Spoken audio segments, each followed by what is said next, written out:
remember the first part of this lecture, I mentioned also about the 5 C's. So the 5 C's, we're going to go through the 5 C's now. And what exactly are they? And the 5 C's are really great to remember when you write your CV, right?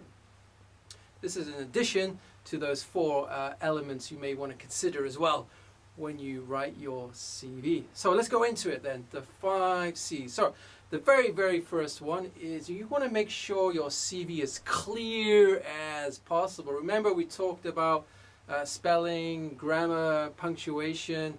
Make sure that what you have written is readable, right? The person who reads this can actually understand what you're saying, right? You don't want it to be, too complicated. So make sure your CV is clear as possible, right?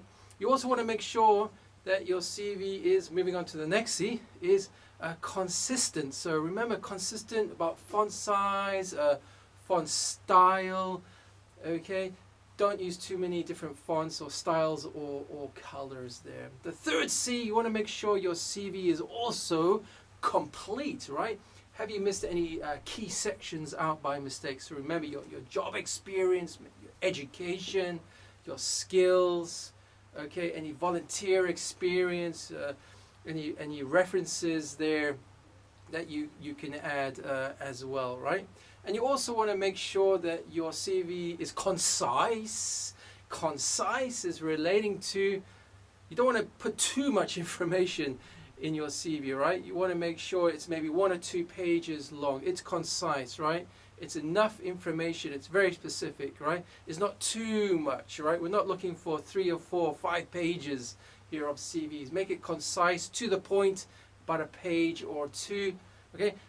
Always remember that HR manager or recruitment manager, they're going to be looking at more than 100 CVs probably. They're going to be looking at 1,000, right? So they're not going to have enough time, right, to read everything. So make sure it's concise, right? The last C you need to consider is make sure it's current. And what I mean by current is that make sure it's up to date, right? It's not, you didn't make the CV a year ago, okay? So make sure it's really up to date.